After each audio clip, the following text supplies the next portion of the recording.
अगस्त 2024 को elections conduct होने से पहले माननीय एलजी साहब ने और केंद्र सरकार के निर्देश पे एक निर्णय लिया था कि जितनी भी इवैक्यू प्रॉपर्टी है जो कस्टोडियन डिपार्टमेंट हैंडल कर रहा है, वो जो डिस्प्लेस्ड पर्संस हैं, रेफ्यूजीज हैं 1947 के, 65 के, 71 के, और उनके साथ साथ जो वेस्ट पाकिस्तानी रेफ्यूजीज हैं उनके नाम पे पूरे तरीके से कर दी जाएगी, यानी कि ओनरशिप राइट्स, मालिकाना हक उनको दे दिए जाएंगे। दूसरा, उस इलेक्शन होने के बाद अभी तक उस ऑर्डर की जो इम्प्लीमेंटेशन है, जो उमर अब्दुल्ला गवर्नमेंट की अब रिस्पॉन्सिबिलिटी है, समयबद्ध तरीके में नहीं हो रही है। तो एक तो ये कंसर्न फ्लैग करने के लिए, और केंद्र सरकार ने जो पहला कदम था इवैक्यू प्रॉपर्टी एक्ट के तहत कि डिस्प्लेस्ड पर्संस और रेफ्यूजीज के नाम पे ये प्रॉपर्टी राइट्स दिए जाए, जो दूसरा कदम उमर अब्दुल्ला सरकार को चलना है, it has to walk the second step, वो ये है कि इवैक्यू प्रॉपर्टी कस्टोडियन जमीनों के जो लोकल अलॉटीज भी हैं, लोकल अलॉटीज कौन लोग? जो रेफ्यूजीज नहीं है। लोकल अलॉटीज कौन लोग? जो जम्मू खित्ते के, जम्मू प्रोविंस के ओवरवेलमिंगली लार्जली डोगरा कम्युनिटी है, उनको जो अलॉट की गई है जमीनें, उनको भी इस ऑर्डर में इनकॉर्पोरेट करके उनके नाम पे कस्टोडियन जमीनों के मालिकाना हक रेगुलराइज करें, यानी प्रॉपर्टी राइट्स उनको दें। मैं बताना चाहूंगा सब लोगों की जानकारी के लिए कि रेफ्यूजी कम्युनिटी को जो अलॉटमेंट्स हुई, उसके अलावा government order LB7, cabinet order 578C और एक 1971 का ऑर्डर नंबर 371 होता था, जिसके तहत पोजीशन के बेसिस पे कुछ तरीके की रेगुलराइजेशन होती थी लोकल अलॉटीज के फेवर में। और उसको अगर आप अग्रेरियन रिफॉर्म्स एक्ट के सेकंड शेड्यूल के साथ पढ़े तो वो भी हकदार थे प्रॉपर्टी राइट्स के। उन जमीनों की प्रॉपर्टी राइट्स लोकल अलॉटीज के नाम पे हो जाए, उसके लिए आज हम ये प्रेस कॉन्फ्रेंस कर रहे हैं। डिस्प्लेस्ड पर्संस के फेवर में जो ऑर्डर ऑलरेडी हो चुका है, उसे समयबद्ध तरीके में इंप्लीमेंट किया जाए, उसके लिए आज की प्रेस कॉन्फ्रेंस आयोजित की गई है। साथ ही साथ आप सब लोगों ने देखा कि जो लोकल अलॉटीज थे,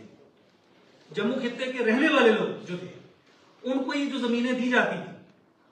और जब ये जमीनें सरकार किसी पब्लिक पर्पस के लिए एक्वायर कर लेती थी, तो उन लोकल अलॉटीज को कंपनसेशन का अमाउंट नहीं दिया जाता। लीगल रेजीम जो है, अगर आप कानून की सही जानकारी रखते हैं तो उसमें कैटेगोरिक था, चाहे वो लैंड एक्विजिशन एक्ट से संबंधित रूल्स हो, चाहे वो अग्रेरियन रिफॉर्म्स एक्ट हो, चाहे वो 1965 की गिरदावरी के आधार पे 371 ऑर्डर नंबर की जो लीगल रेजीम हो। मैं उसमें डिटेल में नहीं, ज्यादा कॉम्प्लेक्स हो जाएगा,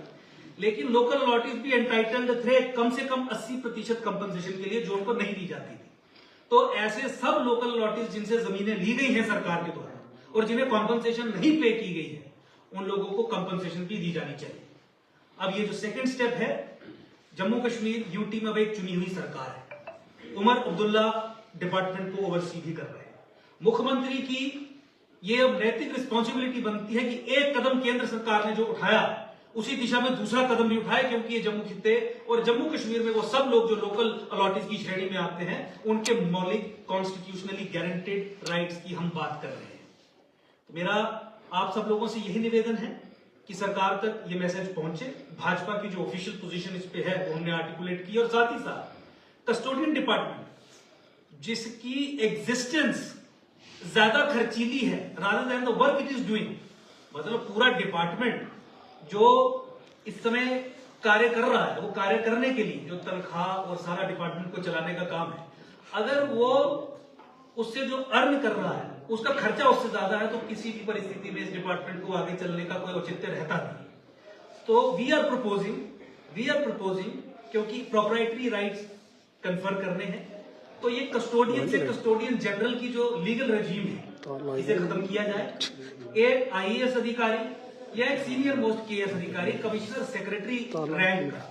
जो रिलीफ कमिश्नर की तर्ज पे, जैसे कश्मीरी हिंदुओं के लिए रिलीफ कमिश्नर की पूरी एक लीगल रेजीम बनी है, वो कॉन्स्टिट्यूट किया जाए, ताकि एक तहसीलदार या एक जूनियर मोस्ट KS अधिकारी ही कस्टोडियन डिपार्टमेंट को ना चलाए और एक रिलीफ कमिश्नर सेक्रेटरी रैंक का व्यक्ति इसे चलाए, ताकि ये कन्फर्मेंट ऑफ ओनरशिप राइट्स ठीक तरीके से हो सके, और जो कम्युनिटी का, जिस तरीके से कश्मीरी हिंदुओं की कम्युनिटी से रिलीफ कमिश्नर रहता है, कम्युनिटी का हो। ये आज हम सरकार को ये संदेश यहां से देना चाहते हैं, लोगों के अधिकारों के लिए कस्टोडियन जमीन के मालिकाना हक डिस्प्लेस्ड पर्संस के फेवर में समयबद्ध तरीके में किए जाए और लोकल अलॉटीज के फेवर में तत्काल प्रभाव से एक आदेश जारी किया जाए। 2,56,846 2,56,846 आइडेंटिफाइड इवैक्यू प्रॉपर्टीज है जो कस्टोडियन डिपार्टमेंट ओवरसी कर। इन सभी प्रॉपर्टीज का, ये एग्रीकल्चरल नेचर की है, ये कमर्शियल नेचर की है, ये रेजिडेंशियल नेचर की है, ये मिक्स्ड नेचर की है, दूसरे तरीके की भी है, कुछ सरकारी डिपार्टमेंट्स के पास भी है, सब की सब रेगुलराइज की जानी चाहिए। और इसके पीछे जो एक वैचारिक दृष्टिकोण से आप देखें तो मुझे बताइए कि 1947 में वो लोग जो टू नेशन थ्योरी को सपोर्ट करके पाकिस्तान के समर्थन में पाकिस्तान गए, उनके लिए आप प्रॉपर्टीज को कब तक यहाँ पे संभाल के रखेंगे और अपने नागरिकों को पीड़ित करेंगे? क्या उमर अब्दुल्ला सरकार का यह दायित्व नहीं है कि इस आदेश के क्रियान्वयन के लिए वो समयबद्ध तरीके में कार्य करे? क्या उमर अब्दुल्ला सरकार का यह दायित्व नहीं है कि जम्मू के लोकल अलॉटीज जिनके पास ये जमीनें हैं, जो एग्रीकल्चरिस्ट हैं, जो मार्जिनलाइज्ड सेक्शन से आते हैं, जो disadvantage sections of the society से आते हैं, जो पीड़ित वर्गों से आते हैं, उनके नाम पे भी रेगुलराइजेशन के लिए ऑर्डर निकाले? तो ये टेस्ट है। जो लोग सशक्तिकरण की बात करते हैं, लैंड रिफॉर्म्स के दृष्टिकोण से देखें तो डिसएडवांटेज सेक्शंस की एम्पावरमेंट की बात करते हैं, आज उनके सामने मौका है कि कीजिए आदेश और आप इन सब लोगों को प्रोप्राइटरी राइट्स, मालिकाना हक कस्टोडियन जमीनों के दीजिए, समयबद्ध तरीके में दीजिए, तब आप कहीं जाके साबित कर पाएंगे। अदरवाइज जो शैम आपने लैंड रिफॉर्म्स के रूप में यहाँ पे किया था, उसके बारे में फिर किसी समय पे जो हमारे अधिकारी हैं आपकी पोल खोलेंगे, लेकिन कम से कम आप साबित कीजिए कि you can walk the talk. आप कहते हैं अगर एम्पावरमेंट के लिए, तो लोकल अलॉटीज के फेवर में कस्टोडियन जमीन के मालिकाना हक देना असल एम्पावरमेंट होगी। कस्टोडियन डिपार्टमेंट की एग्जिस्टेंस का कोई औचित्य नहीं रहता, उसे खत्म करना नेक्स्ट एक लॉजिकल स्टेप होगा। एक बड़ा अधिकारी यहाँ पे स्थापित करना जो कम्युनिटी में से ही हो, जो बेनिफिशियरी कम्युनिटी है, जो परसिक्यूटेड कम्युनिटी है, उसी कम्युनिटी में से हो, क्योंकि रिलीफ कमिश्नर उसी तर्ज पे बनाया गया है। कश्मीरी हिंदुओं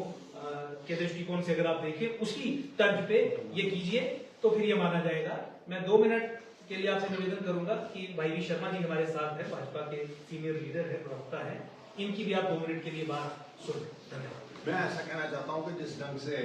हमारे अंकुर जी ने इशू को फ्लैग किया है, this issue has been agitating for years together. We are grateful कि एलजी साहब ने इस मुतल्लक अक्टूबर में इलेक्शन होने से पहले, अगस्त में उन्होंने ये ऑर्डर पास किया और ये इवैक्यू प्रॉपर्टी जो है जिन जिन लोगों को पोजीशन में थी, जो रेफ्यूजीज थे, उनको सारे हकूक दिए गए और उसके साथ हमारे जो लोकल अलॉटीज थे, हम उनको भी ये सारे हकूक दिए जाएं ताकि उनकी पोजीशन में जो लैंड है उनको मिल जाए। जैसा ये कहा गया कि ये इश्यूज कई दफे उठाए गए, लेकिन अब एक दिशा को कायम किया गया है। हमारे एलजी साहब ने उस दिशा को कायम किया गया। हमारे जम्मू कश्मीर में इलेक्शन हुए, एक डेमोक्रेटिक तरीके से जो हुकूमत इस वक्त कायम हुई, उस हुकूमत का ये फर्ज बनता है कि लोगों की लॉन्ग स्टैंडिंग, लॉन्ग अवेटेड जो प्रॉब्लम्स हैं उनको ऑन प्रायोरिटी अटेंड किया जाए। कस्टोडियन हाउसेज और इवैक्यू प्रॉपर्टी का जो इशू है, this has been raised time and again, और मैं ये समझता हूं कि एलजी साहब ने इसको हकूक देकर एक रास्ता खोला है। जो हमारी मौजूदा हुकूमत है उस से अपनी एक डायरेक्शन लेकर लोकल लोगों को सबको इसके हकूक दिए जाए ताकि वो लोग उस प्रॉपर्टी को इस्तेमाल अपने अच्छे ढंग से कर सके। ये जो पॉइंट कहा गया कि इसका इवैक्यू प्रॉपर्टी का जो इस वक्त आज की डेट में उसको मेंटेन करने का, इनको मेंटेनेंस के लिए जो हमारे सारे इवैक्यू प्रॉपर्टी है उसका जो खर्चा ज्यादा है, उनको तनख्वाहों का खर्चा ज्यादा है, और इसलिए इन तमाम प्रॉपर्टीज को उनको दिया जाए और ताकि वो उन प्रॉपर्टीज को अपने मन मुताबिक अपने तरीके से उनको इस्तेमाल कर सके। इन्हीं अल्फाज